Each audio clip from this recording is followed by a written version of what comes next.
Bonjour les amis internautes et bonjour à ceux peut-être qui ne nous connaissent pas et bonjour à notre invité du jour. Tu te prénommes comment?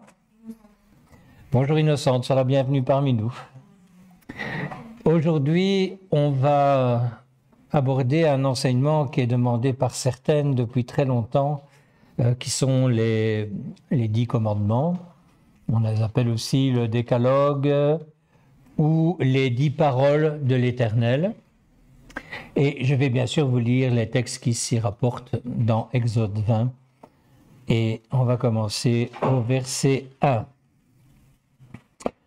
Ici, donc, la traduction de la Bible que je vais employer est celle de Stern. Alors Dieu prononça toutes ces paroles.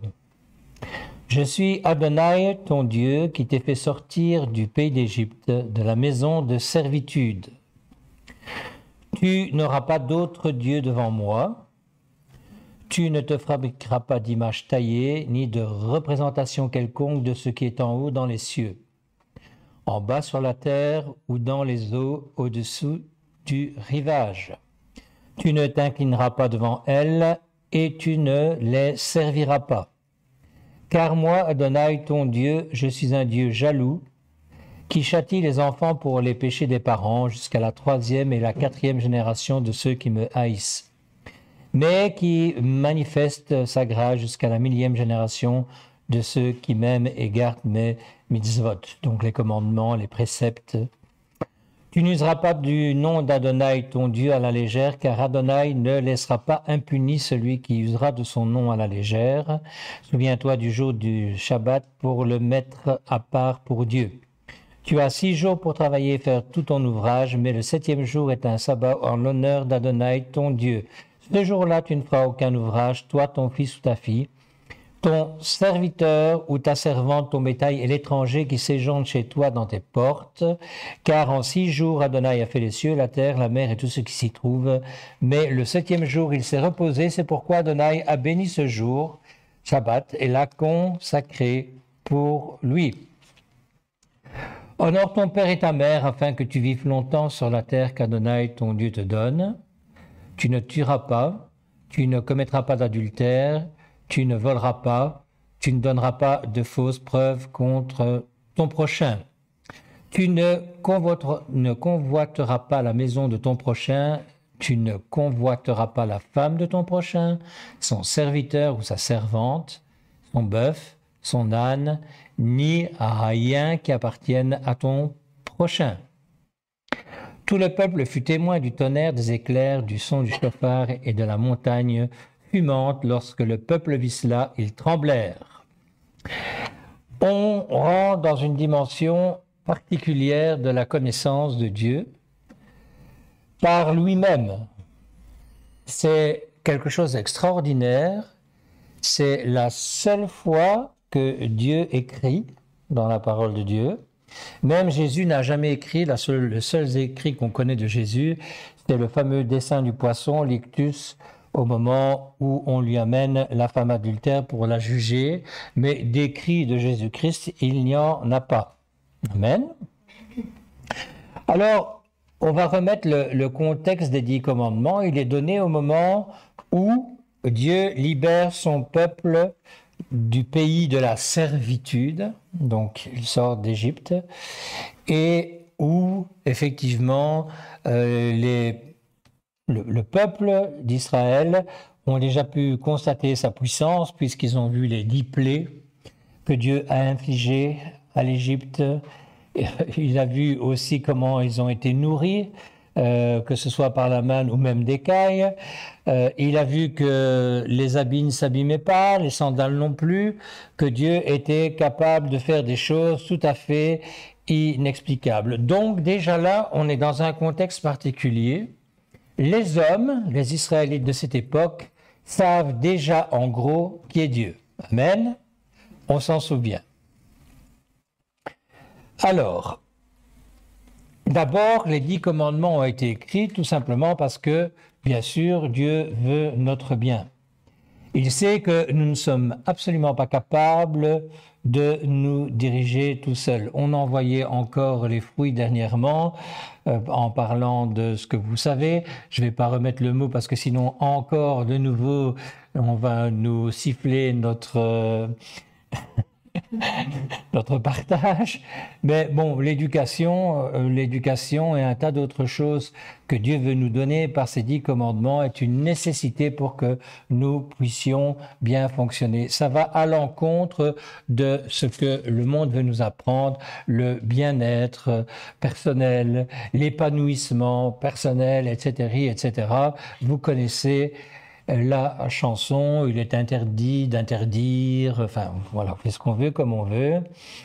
Mais évidemment, les 10 commandements, c'est pas ça.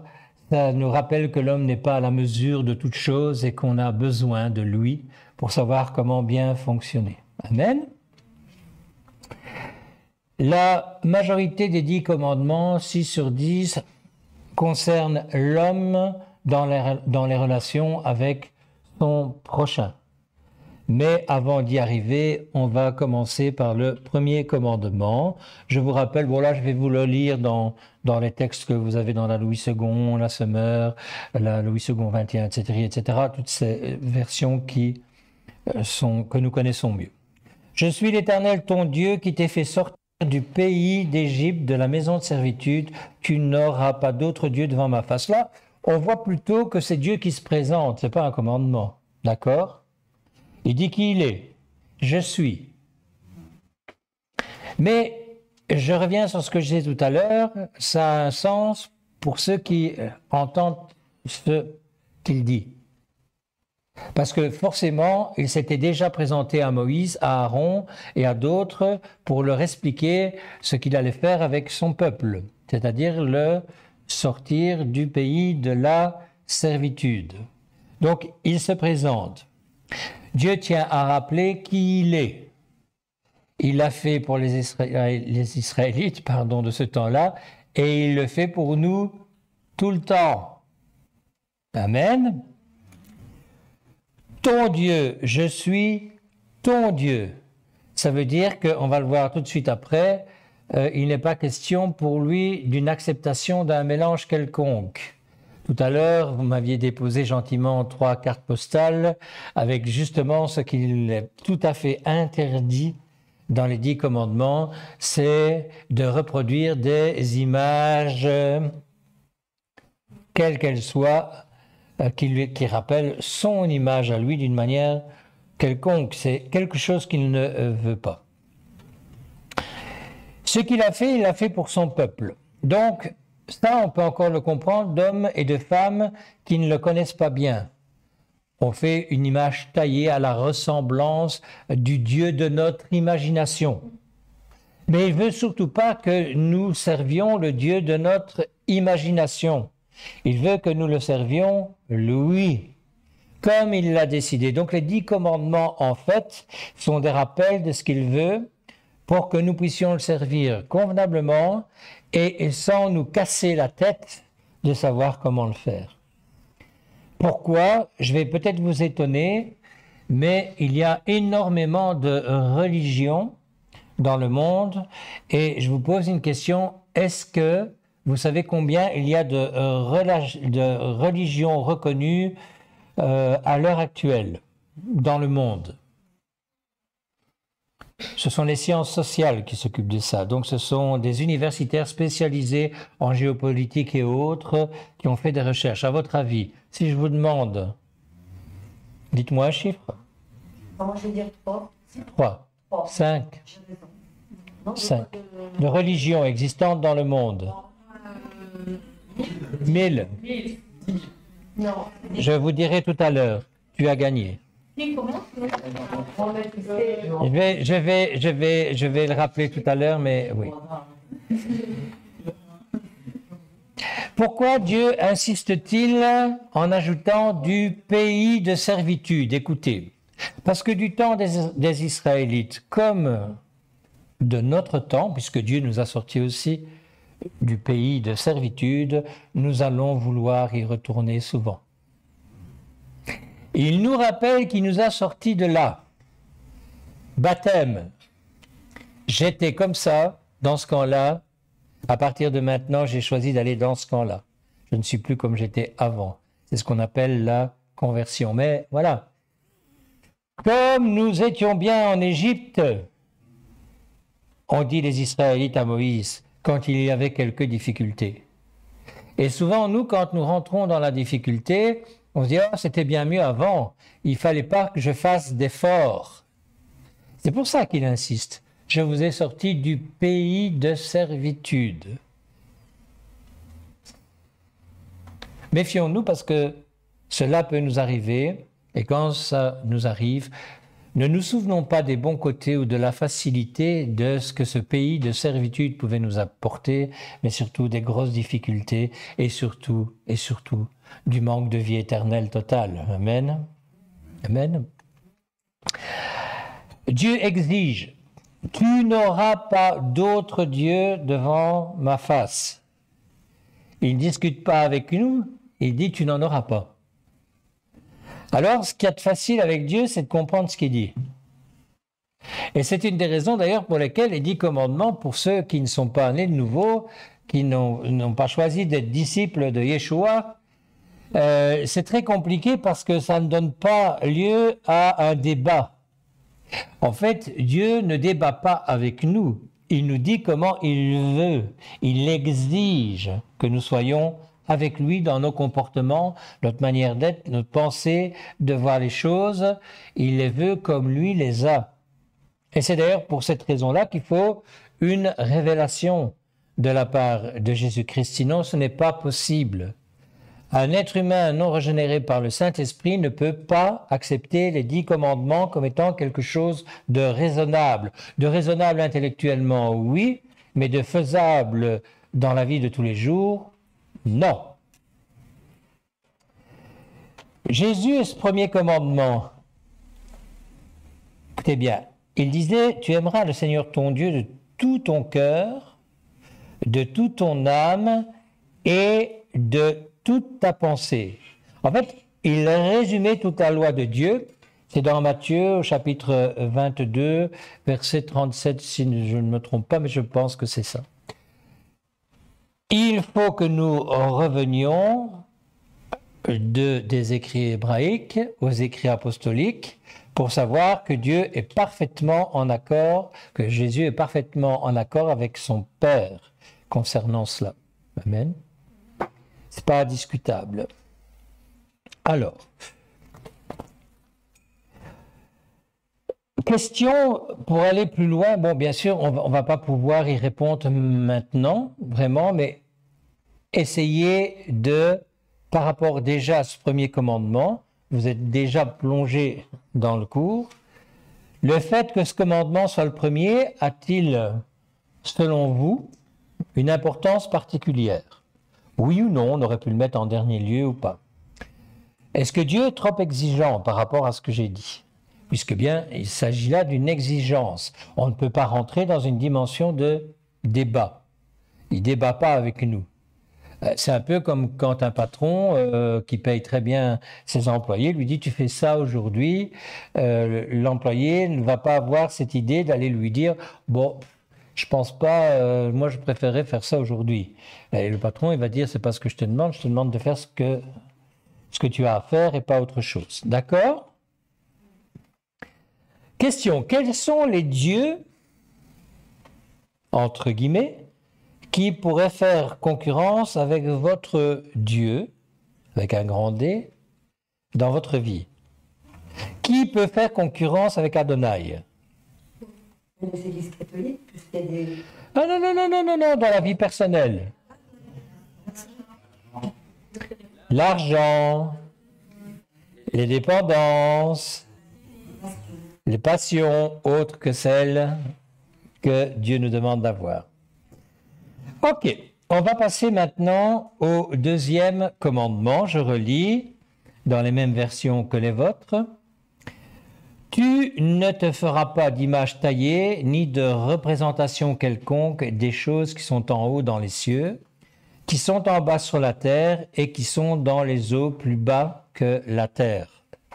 Tu ne te prosterneras pas devant elles, et tu ne les serviras point, car moi, l'Éternel, ton Dieu, je suis un Dieu jaloux, qui punit l'iniquité des pères sur les enfants jusqu'à la 3e et la 4e génération de ceux qui me haïssent, et qui fait miséricorde jusqu'en 1000 générations à ceux qui m'aiment et qui gardent mes commandements. Là, on trouve ça dans Exode au chapitre 20, versets 4 et 5. Ce commandement, bien sûr, il est différent du premier. Dans le premier commandement, Dieu s'affirme comme le seul Dieu. Il rappelle, pas de partage, lui seul a sauvé son peuple, et il n'admet pas qu'une divinité quelconque ou quelque chose ou quelqu'un le remplace. Ça, c'est important de le savoir. Alors, vous êtes prêts? Les sciences sociales actuelles, qui ont fait des études très poussées, estiment qu'à l'heure actuelle, donc je vous parle de maintenant, il y aurait plus de 10 000 religions dans le monde, sans compter les schismes. Donc les schismes, ce sont, par exemple, on va parler du schisme chrétien, entre guillemets, les catholiques qui se sont séparés de ceci, de cela, les protestants de ceci, de cela, parce que même s'il y a la même doctrine à la base, le même dogme, ils ne sont pas d'accord sur certains points. Donc, c'est 10 000 religions sans compter ces schismes, ces séparations, ces divisions. 10 000. 10 000. Vous pouvez vérifier ça très, très, très facilement sur Internet. Vous mettez sciences sociales, études, parce qu'il ne faut pas non plus tomber sur n'importe quoi. Nombre de religions existantes dans le monde et vous allez avoir tout ça qui va vous tomber dessus.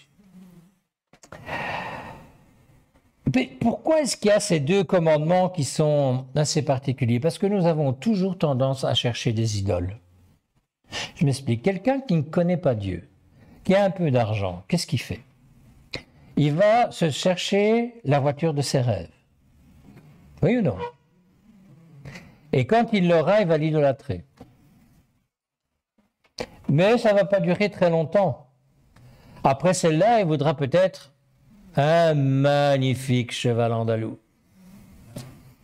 Il ira acheter son cheval andalou, mais le cheval andalou, il va ruer 2 fois, ou il va se cabrer de la mauvaise manière, soit, il sera malade, va vieillir, etc. L'idole du cheval va disparaître dans ses pensées. Il va chercher autre chose. Peut-être qu'il a vraiment beaucoup d'argent, une belle maison, une belle villa, mais après il verra une autre villa qui possède une piscine, il n'en a pas encore. Vous voyez ce que je veux dire? Dieu insiste pour que dans ses commandements, il soit le premier. Il insiste.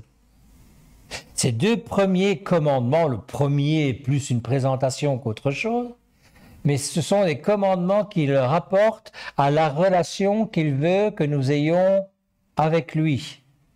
Et il ne veut pas que quelque chose vienne se mettre entre lui et nous. Maintenant, j'ai parlé d'objets. Maintenant, on va parler d'êtres humains. Un mari, une femme, des enfants. 2e place, pas la première. Attention. L'argent, on en a parlé un peu tout à l'heure. Surtout pas. On ne peut pas servir de maître.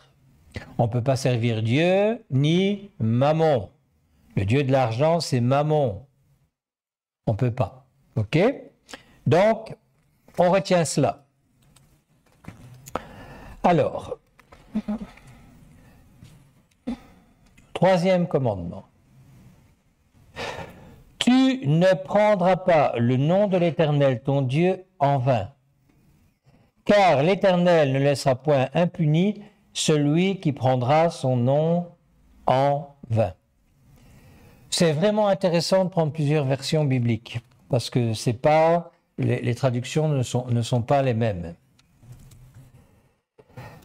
J'en ai pris quelques-unes. Dans la Tob, tu ne prononceras pas à tort le nom du Seigneur ton Dieu, car le Seigneur n'acquitte pas celui qui prononce son nom à tort. Ok? Français courant. Tu ne prononceras pas mon nom de manière abusive, car moi, le Seigneur ton Dieu, je tiens pour coupable celui qui agit ainsi. Et j'ai pris aussi Rabbinat français, ça vaut vraiment la peine. Parce que là, si on veut être tout près des textes d'origine, là qu'il faut aller. Tu n'invoqueras point le nom de l'Éternel ton Dieu à l'appui du mensonge.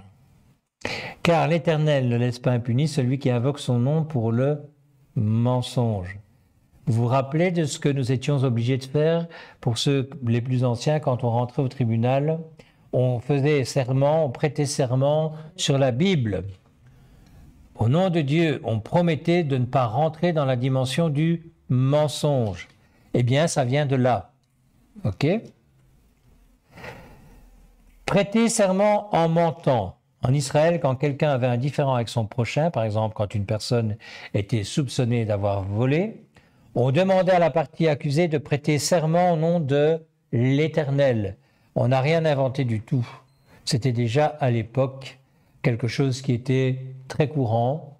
On voulait en fait faire rentrer la personne dans une dimension d'honnêteté, puisqu'on savait qu'à l'époque, on sait toujours que les Israéliens ont la crainte de Dieu. Ils ne vont pas faire ça. Ils ne le feront pas. Amen. On n'a pas à le faire non plus. C'est aussi le texte de Lévitique 19:12, je vais vous lire, un parallèle au troisième commandement.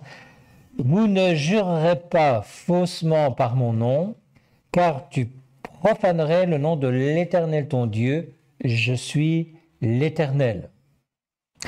Si nous condamnons déjà le mensonge, bien sûr, ô combien Dieu, lui, le condamne, c'est quelque chose qu'il n'accepte pas. À nous de nous souvenir, encore une fois, et j'insiste pour les futurs baptisés, il y en a pas mal aujourd'hui, et ceux qui viennent de se faire baptiser, et il y en a pas mal non plus, ce sont des commandements qui doivent être inscrits dans votre cœur. Ce sont des choses, les 10 commandements, il faut les connaître, il faut les respecter. Amen, c'est important.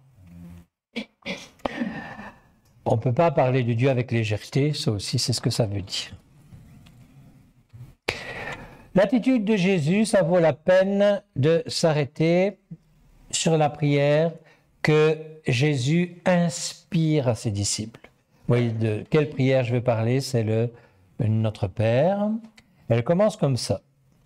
Notre Père qui est aux cieux, que ton nom soit sanctifié. Voilà ce troisième commandement exprimé de façon positive.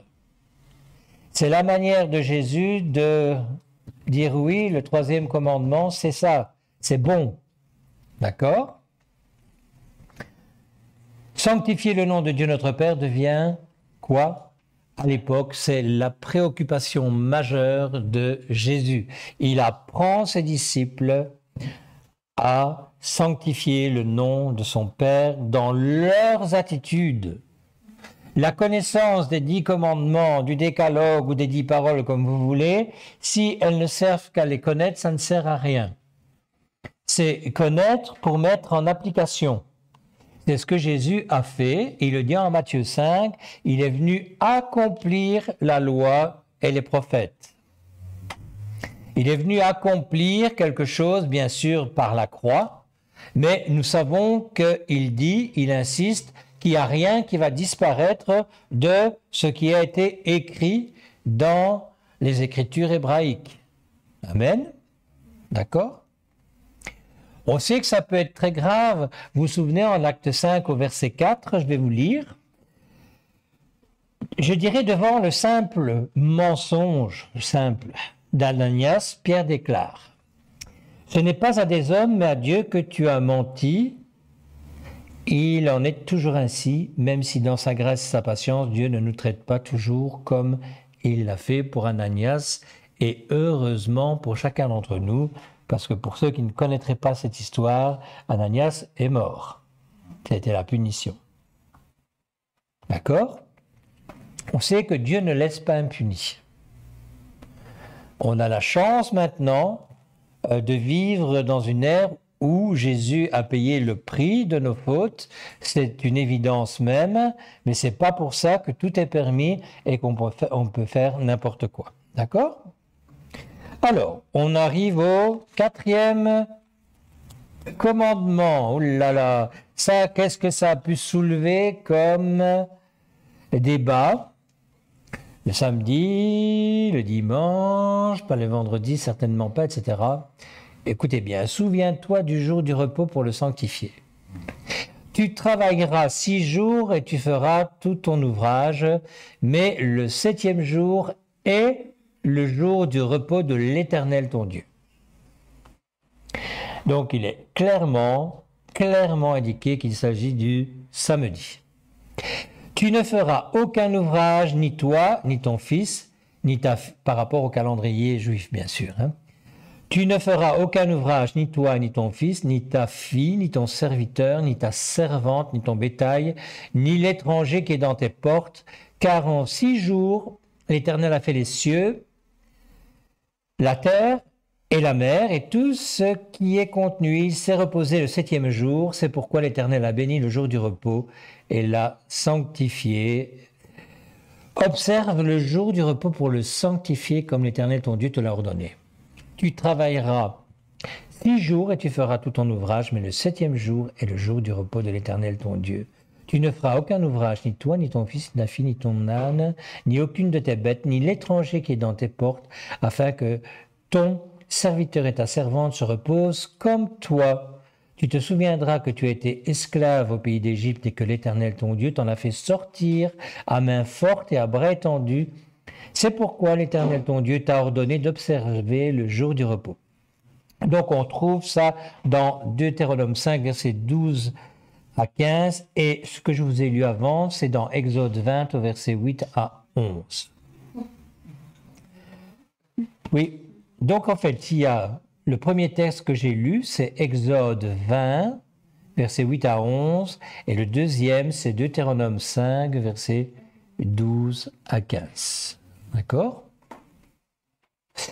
Donc ce commandement, celui du sabbat, le mot hébreu est traduit par repos. D'accord? Et ce qu'il y a d'assez extraordinaire dans cette discussion, que nous avons tous depuis très longtemps en ce qui concerne ce jour particulier, samedi ou dimanche, ou que doit-on faire? Est-ce que même éventuellement on ne pourrait pas le faire le vendredi? Il est évident que, comme je vous l'ai déjà dit, la Bible dans son entièreté a été écrite pour des Juifs. Et le premier jour de la semaine chez les Juifs, c'est le dimanche. Donc, si nous habitions en Israël, on n'aurait aucun souci avec le samedi, puisque c'est le jour du repos, c'est le jour consacré à Adonai, à l'Éternel. Le problème, c'est que nous vivons en Europe et que le jour de repos, malheureusement, ça a été décidé il y a des siècles, par je ne sais plus quel concile, c'est le dimanche. Et nous, le premier jour de la semaine, c'est lundi. Alors, moi, j'ai personnellement vécu dans une assemblée où nous avions pu le faire le samedi, mais ça n'a pas duré longtemps parce que, comme il y avait beaucoup de frères et sœurs qui travaillaient, on était revenus au dimanche. Et nous, dans cette assemblée, on ne pourrait pas le faire le samedi parce que sinon, on perdrait vraiment beaucoup de frères et sœurs qui travaillent aussi le samedi. Alors, maintenant, c'est... Souviens-toi du jour du repos pour le sanctifier, ça c'est dans Exode 20, 8, 11, et dans Deutéronome 5, 12, 15, observe le jour du repos pour le sanctifier, comme l'Éternel ton Dieu te l'a ordonné. Ben écoutez, moi je regrette, le jour du repos qu'elle note, c'est le dimanche. Alors, ça ne me dérangerait pas de le faire le samedi si c'était faisable, mais ça ne l'est pas. Et le maximum, j'en suis persuadé, le maximum de frères et sœurs pour venir le louer, l'adorer, élever le nom de Jésus-Christ, c'est le jour qui convient le mieux à l'Assemblée. Et ici, encore une fois, je le répète, nous vivons en Europe et pas en Israël. Amen. Le sabbat, signification et but. 1, nous avons besoin de travailler.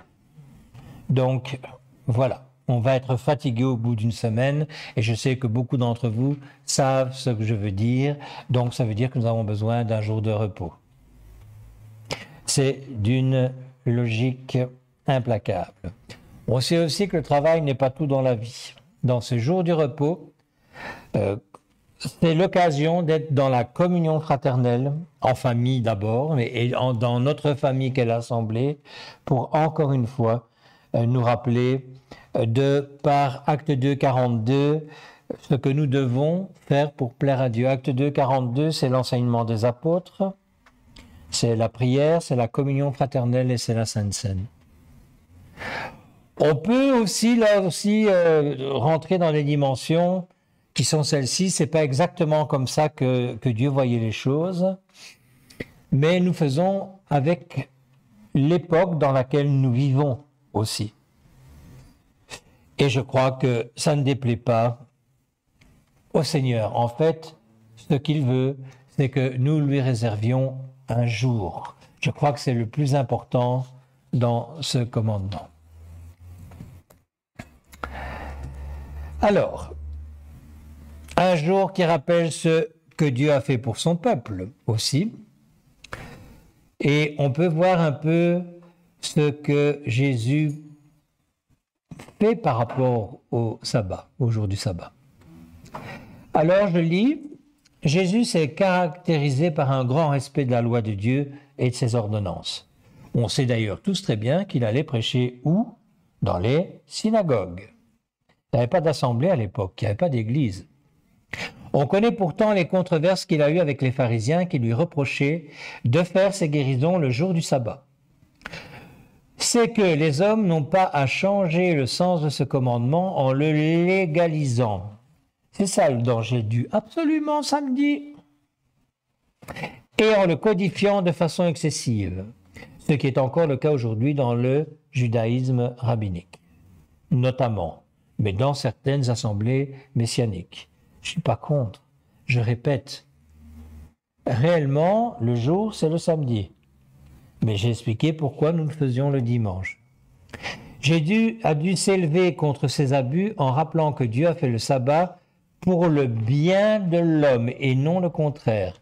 On voit ça dans Marc 2 au verset 23-28. Si, encore une fois, écoutez bien, le dimanche est le jour préférable pour que tous puissent se réunir, parce que c'est le jour du repos qui est celui qui a été désigné en Europe, pourquoi pas? Je crois que Jésus avait une attitude libre et respectueuse du jour du sabbat et qu'il nous montre un peu comment il faut faire. Le sabbat, il est fait pour le bien de l'homme et non pour le contraire. D'accord? Alors, le 5e commandement. Il y a beaucoup d'enfants parmi nous, de jeunes ados, de jeunes adultes. Honore ton père et ta mère, afin que tes jours se prolongent dans le pays que l'Éternel ton Dieu te donne. Exode 20, verset 12. Dans Deutéronome 5, verset 16. Honore ton père et ta mère comme l'Éternel ton Dieu te l'a ordonné, afin que tes jours se prolongent et que tu sois heureux dans le pays que l'Éternel ton Dieu te donne. Ah là, ça devient des promesses. D'accord? On n'est pas toujours d'accord avec ça.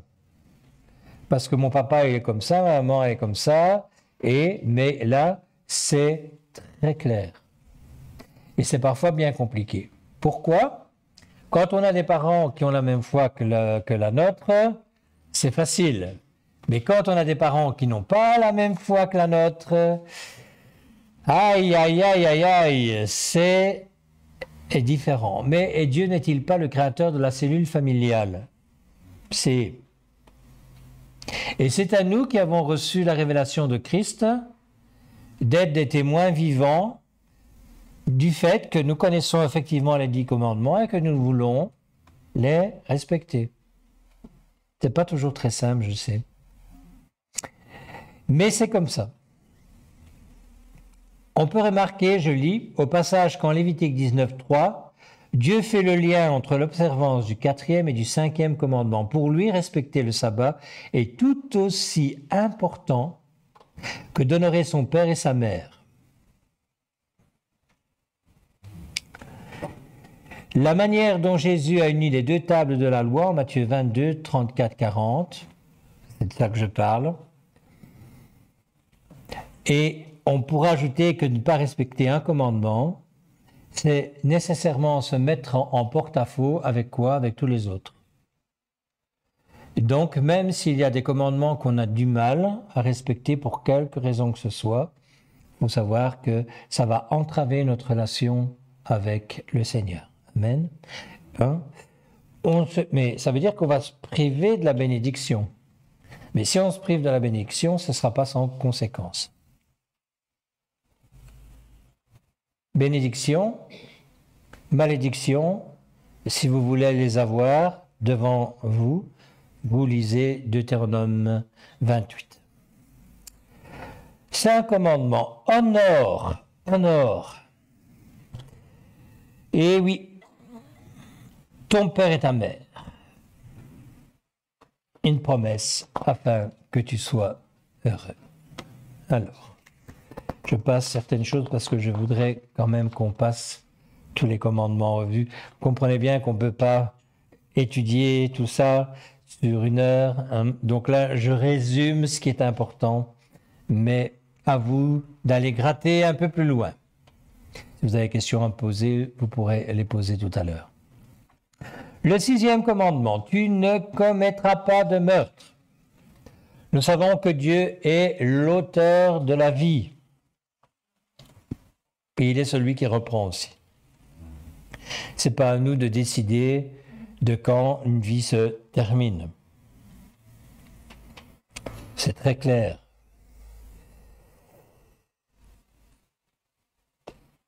Le premier meurtre, d'après vous, c'est Abel et Caïn? Oui. Moi, je ne suis pas sûr. Dieu avait prévenu Adam. Le jour où tu en mangeras, tu mourras. Genèse 2,17, on parle du fruit défendu. C'est le premier acte de désobéissance qui a amené quoi? La mort spirituelle immédiate. C'est un suicide. Spirituellement, c'est très clair. Alors bien sûr, pour celui qui n'a pas la révélation de Christ, ce que je viens de dire, c'est peut-être difficile à comprendre, mais n'oubliez pas une chose. C'est la deuxième mort qui est la plus terrible. La première mort, c'est un passage qui nous amène à la vie éternelle pour nous, qui avons accepté Jésus-Christ comme Sauveur et Seigneur. La deuxième mort, c'est horrible. C'est l'enfer. C'est le Hadès pour l'éternité. C'est la coupure définitive d'avec Dieu. Ok?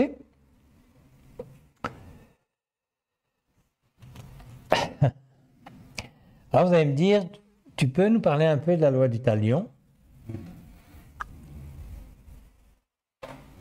On peut en parler. Parce que la loi du talion, Dieu l'a voulu. Et là, c'est lui qui nous dit de punir de mort certaines personnes. Oui ou non? Écoute. Dès le chapitre suivant, donc en Exode 21, 12, Dieu indique comment le meurtre doit être puni. Si il a été commis avec préméditation, il mérite la mort. N'oublions pas la loi du talion, Lévitique 24, du verset 17 à 22. Aujourd'hui, facilement décriée, était en fait une mesure de protection du coupable, mais avec une justice tranchante. Tu rentrais dans la dimension d'être puni à mort ou pas?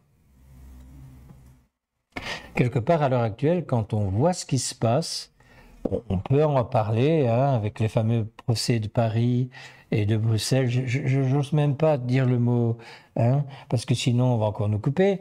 Vous savez ce qui s'est passé. C'est terrible de voir que des hommes qui ont tué tant d'autres hommes d'une manière lâche, épouvantable, qui ont fait des choses qui sont abominables, coûtent encore une fortune à la société, et qui s'en sortent avec des 20 ans de prison. Il y en a même un, 10, parce que bon, on estime que quand même, il n'a pas fait grand-chose dans l'histoire, etc., etc. Puis il a demandé pardon. Il faut admettre que, même si on accepte que la loi du talion était une justice très claire, très nette, elle était une protection autant pour les uns que pour les autres. Le coupable savait ce qu'il allait payer s'il rentrait dans la dimension de désobéissance et qu'il n'y aurait aucune impunité. Mais croyez-moi, ça ne devait pas être si moche de vivre à cette époque-là, parce qu'il devait y avoir beaucoup moins de faits atroces que nous connaissons à l'heure actuelle. Vous savez, à l'heure actuelle, il y a plus d'arrêt. Vous allez me dire, il ne faut pas exagérer, non? Il n'y a surtout plus de logique. Avortement, pas de problème. Donc, le gars qui a massacré je ne sais pas combien de personnes avec sa bombe, là, il n'y a pas de souci. Lui, on va lui trouver des arguments pour, de toute façon, pas lui éviter la peine de mort, parce qu'elle n'existe plus dans nos pays. Mais par contre, on va trouver tout à fait normal d'avorter, d'euthanasier. Vous savez que l'euthanasie, c'est connu. Le suicide, bah oui, il faut comprendre, il n'y a pas de souci, puisque si c'est suicidé, il fait ce qu'il veut avec son corps. C'est dans les enseignements à l'heure actuelle. Ok? On est d'accord avec ça. Il y a quelques années d'ici, en 40-45, il y avait le meurtre des handicapés qui était une norme pour un pays. Je ne le citerai pas non plus parce que j'ai peur d'être coupé. Mais voilà. Et à l'époque, on ne trouvait pas ça spécial. Tout ce qui était vieillard sénile, y compris, hein, c'était le même paquet. On ne s'occupait pas. Alors, ces réalités qui sont quasi quotidiennes dans nos pays, elles ne sont pas aussi choquantes que la loi du talion? C'est une question que je vous pose. Mais à l'époque, ces choses-là n'existaient pas. Enfin, pas de cette manière-là, pas de cette manière organisée comme nous avons réussi à l'organiser à l'heure actuelle. D'accord? Allez, le 7e commandement, là aussi, ah là là là là, nous avons évolué dans notre société, qu'est-ce que ça veut dire? Tu ne commettras pas d'adultère, Exode 20, verset 14. Dans un certain sens, on n'a pas besoin de comprendre les raisons pour lesquelles on ne peut pas faire ces choses. Normalement, quand on est normalement constitué, si on se marie, c'est qu'on a réfléchi, c'est qu'on a pesé le pour et le contre, et qu'on a décidé de faire sa vie avec quelqu'un, pas pour 5 mois, 5 ans, ou... Non, c'est pour tout le temps. Mais bon, Dieu veut notre bien, et forcément l'adultère est un péché. Puisque si nous le commettons, nous allons rentrer dans une dimension que Dieu haït, c'est celle du divorce. Il haït le divorce. Il dit d'ailleurs, oui, que Jésus dit à ses disciples, si Dieu a permis ça à une époque, c'est à cause de vous. En clair, tellement vous êtes mauvais, tellement vous comprenez rien. Il y avait une lettre de divorce que les Israélites pouvaient avoir sous certaines conditions. Mais il faut savoir que la femme, pas l'homme, mais la femme qui était rejetée, c'était une catastrophe pour elle. Elle n'avait absolument aucun moyen de subsistance et c'était comme ça qu'on les voyait souvent devenir prostituées. On voit en Genèse 2:24, pour ceux qui ont suivi les cours de mariage il n'y a pas longtemps, que le mariage monogame avec engagement de fidélité à son conjoint, c'est la volonté de Dieu. C'est ça qu'il veut, c'est ça qu'il nous demande. Amen. D'accord. Alors, bon, il faut savoir qu'il n'y a pas de péché impardonnable. On voit bien ce qui s'est passé avec David et Bathsheba, la femme d'Uri, de Samuel 11, verset 1, 4, mais on voit très bien les conséquences de ce péché. Ça a été terrible. Le premier enfant illégitime de David a été repris par le Seigneur. Alors, on va passer tout ça, sinon je n'arriverai pas à faire les 10. Le 8e commandement, bon, là je pense qu'il n'y a pas grande difficulté, tout le monde est d'accord, surtout quand on est la victime. Tu ne commettras pas de vol. C'est universellement considéré par tous comme étant quelque chose de mal. On tient tellement à nos biens qu'effectivement le vol est pour beaucoup d'entre nous sujet de crainte, d'angoisse, d'obsession. Il suffit de voir combien, bon, il y a de quoi, hein, mais combien de sociétés d'alarme, de gardiennage, combien d'hommes et de femmes s'arment, achètent des chiens de garde, etc., etc., pour bien comprendre qu'effectivement, cela peut devenir une angoisse, surtout dans les temps dans lesquels nous allons rentrer. Il y a de plus en plus de vols. C'est une certitude, c'est pas moi qui le dis non plus, il suffit simplement de se renseigner sur Internet. De vols, malheureusement, avec violence pour parfois pas grand-chose. À quelques centaines de mètres de mon bureau, il y a quelques années d'ici, un jeune homme a été poignardé, écoutez bien ce que je vais vous dire, parce qu'une personne lui refusait de lui donner une cigarette. Donc un jeune homme de 17 ans a été tué pour une cigarette. Ça situe un peu... Alors vous allez me dire que la personne était désaxée, déséquilibrée, tout ce que vous voulez, mais c'est quand même un fait. Si vous passez dans cette rue, c'est au-dessus de la rue de la Gailleule à Dour, il y a une plaque commémorative qui rappelle les faits. Le droit de propriété est reconnu par Dieu. Vous savez ça? Quand vous avez quelque chose, c'est que ça vous appartient et que vous l'avez acquis honnêtement, c'est à vous. Et il est évident que dans ce cadre-là, vous avez des droits. Mais ce sont des droits qui ne vous donnent pas la possibilité, vous aussi, de rentrer dans quoi? Dans la désobéissance des 10 commandements. Donc si on se voit voler, on ne peut pas tuer pour se défendre. S'il n'y a pas de danger, des choses comme celle-là. Et tu ne commettras pas de vol nous amène à rentrer dans une dimension aussi d'aimer notre prochain comme nous-mêmes. C'est difficile de rentrer dans cette dimension de pensée-là. Les 10 commandements, c'est tout à fait différent que de connaître quelque chose et de faire le tour sans réellement demander au Seigneur que ces tables de la loi, c'est de ça qu'il s'agit, soient inscrites au plus profond de nous-mêmes. C'est compliqué d'admettre ça.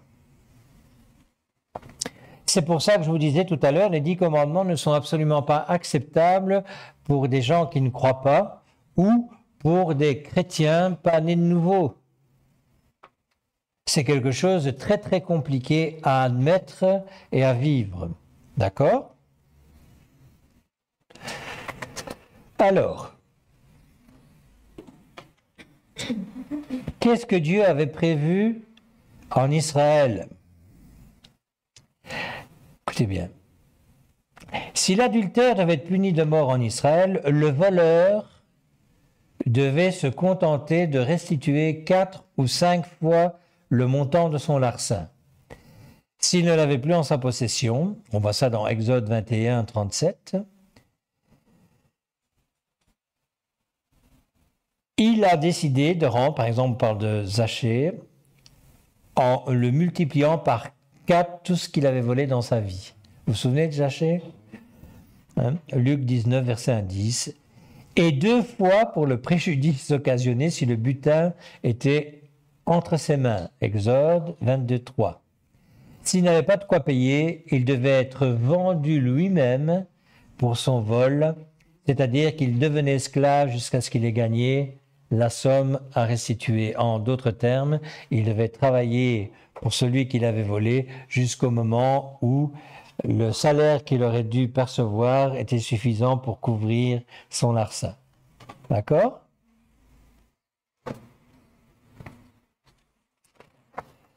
C'est quand même fou. On passe au 9e commandement. Tu ne porteras pas de faux témoignages contre ton prochain. Exode 20, verset 16. Et là, on va venir dans Proverbe 6, 16, 19. 7 choses que le Seigneur déteste. Il y a 6 choses pour lesquelles l'Éternel a de la haine, et même 7 qu'il a en horreur.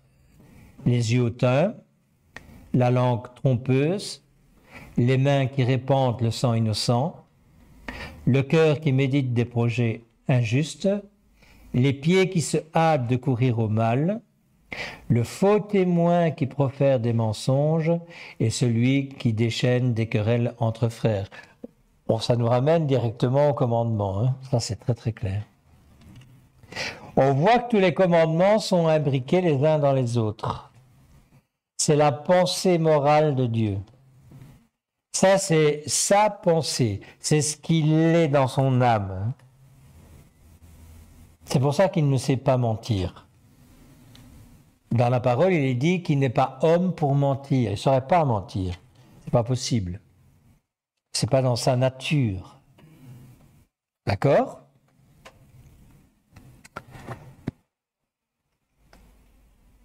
Vous savez, on peut dire ce qu'on veut, hein, mais les écritures hébraïques, la loi, c'est vraiment l'expression de son caractère, c'est ce qu'il est.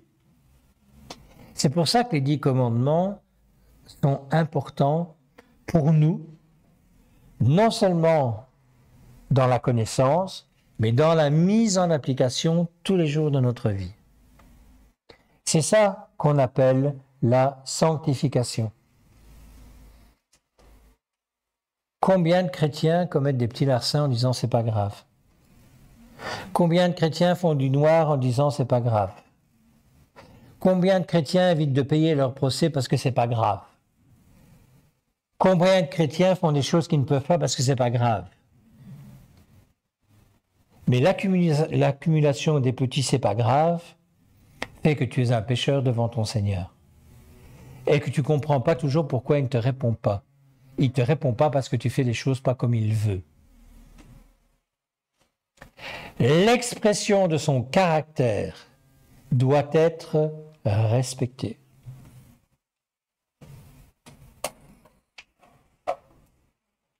C'est pas grave. C'est ce que tu lui diras s'il te reprend aujourd'hui. Et tu lui diras en le regardant dans les yeux, c'est pas grave.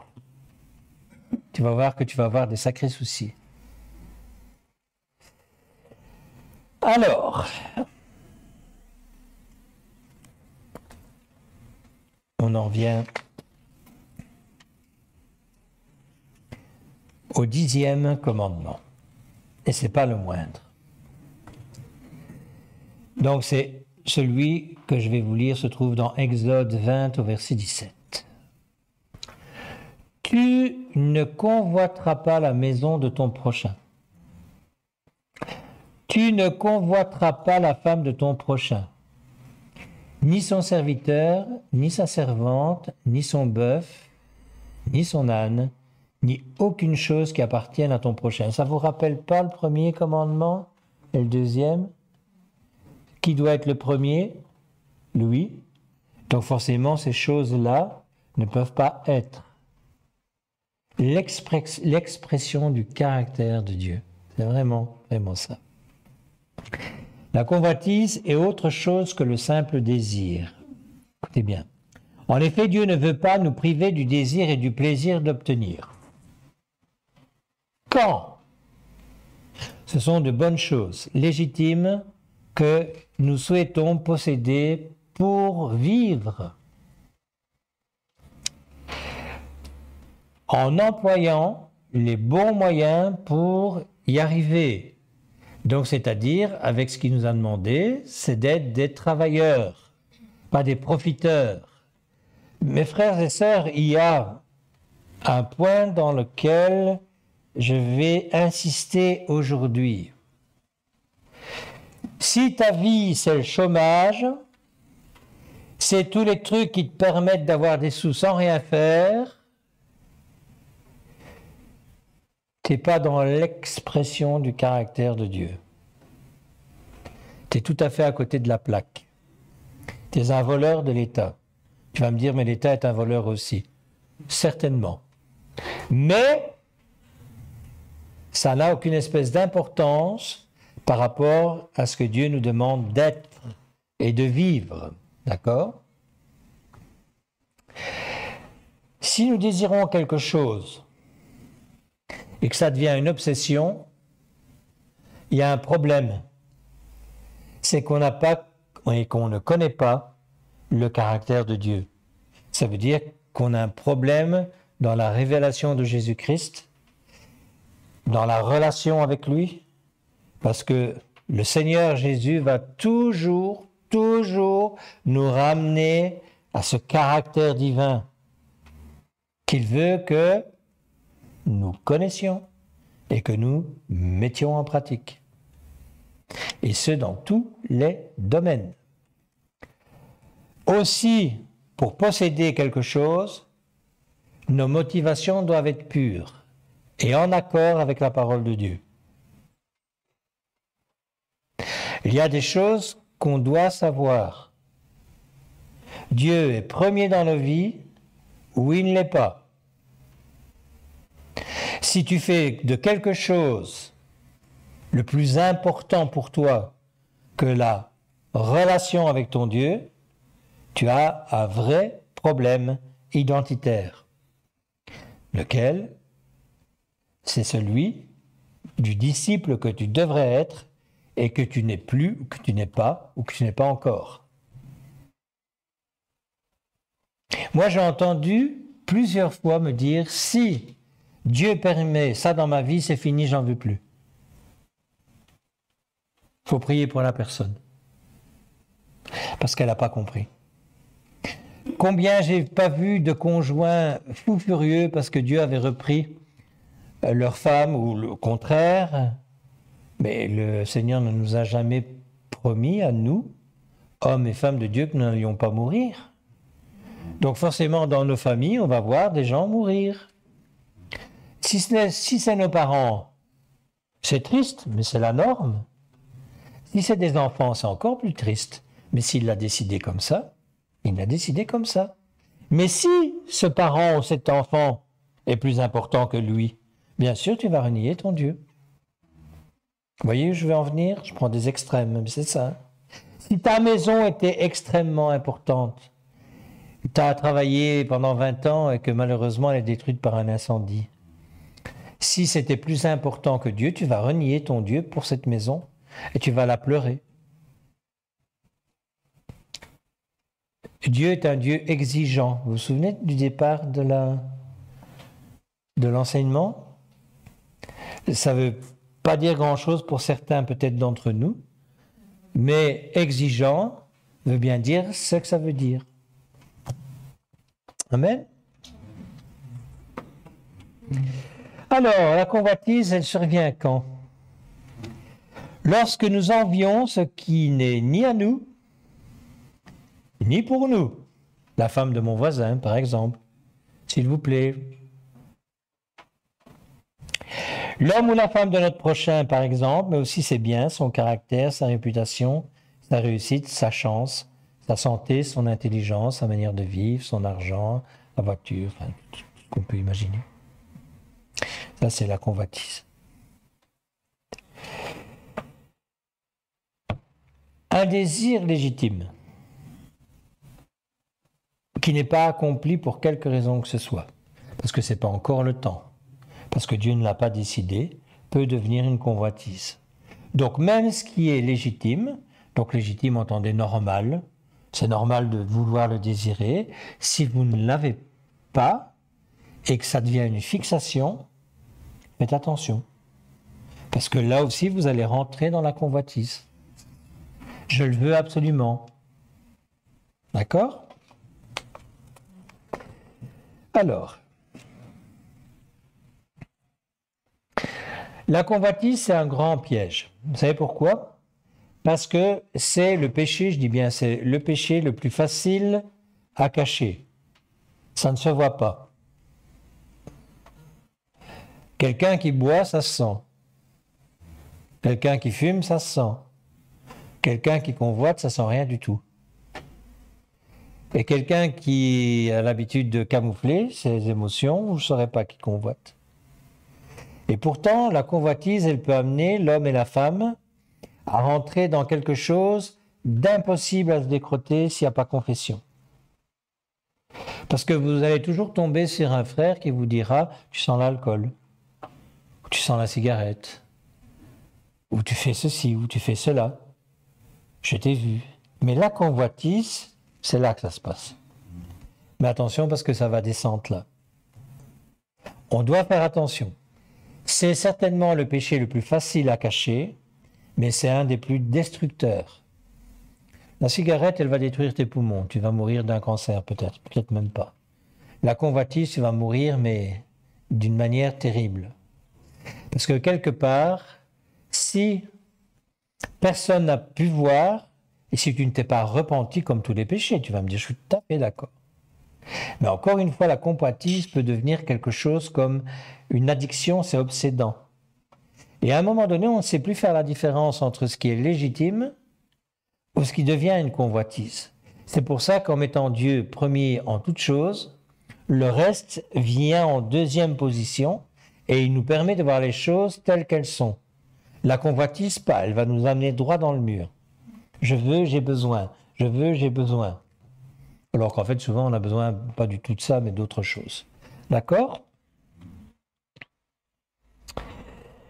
Alors, pour lutter contre la convoitise devrait faire partie du passé du chrétien, du disciple de Jésus-Christ.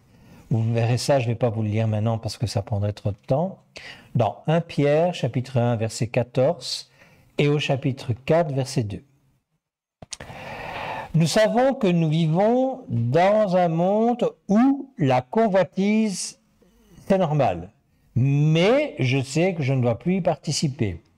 2 Pierre 33, tout le chapitre, ou 1 Jean chapitre 2, versets 15 à 17 en parle très très bien. Cependant, inutile de la nier, dans nos rangs, il y a des hommes et des femmes qui convoitent. Vous le savez. Vous savez très bien ce que vous convoitez, pour quelque raison que ce soit. Vous savez, on vit dans un monde extrêmement compliqué. Si on n'est pas habillé, je vais vous expliquer ça. Si on n'est pas habillé par telle et telle marque, si nos chaussures ne sont pas de telle ou telle marque, pour beaucoup d'entre nous, c'est une catastrophe. Mais je n'ai pas toujours les moyens de me payer ces marques-là. Mais à un moment donné, puisque tout le monde, ou en tout cas une grande partie les a, je peux convoiter. Vous n'avez peut-être pas rentré dans la dimension du vol, mais convoiter certainement. Ça veut dire que vous voulez absolument avoir cette chose. Est-ce qu'on comprend bien ce qu'est la convoitise? Amen? Oui.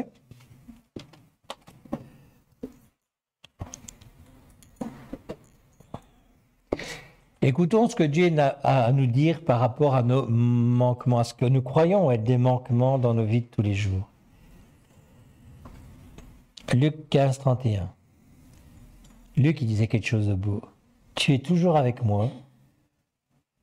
Et rappelez, tout ce que j'ai est à toi. 2 Corinthiens 12, 9. Ma grâce suffit car ma puissance s'accomplit dans la faiblesse. Colossiens 2, 10. Vous avez tout pleinement en Jésus. Et bien d'autres choses encore que nous dit la parole. Amen. À nous de recentrer nos priorités.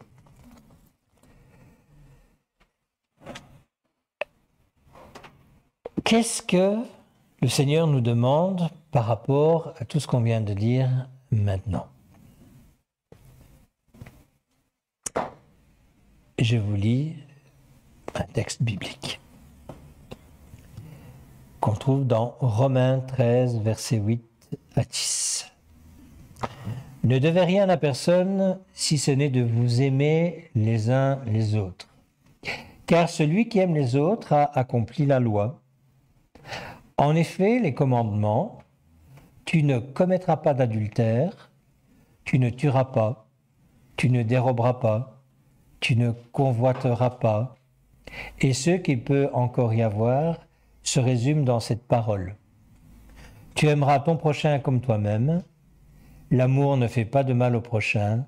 L'amour est donc l'accomplissement de la loi. Amen. Ça, c'est les tables de la loi, c'est les 10 commandements inscrits en nous et qui nous permettent de vivre selon les commandements de Jésus. Amen. Voilà. Ouais, ça va. J'ai respecté plus ou moins l'horaire, un peu plus long, mais j'espère qu'en tout cas ce partage vous aura fait du bien. Les amis d'internautes, on vous souhaite tous une très bonne nuit. On vous rappelle que dimanche, il y a notre culte à 10h30. C'est d'ailleurs moi qui partagerai la parole avec vous.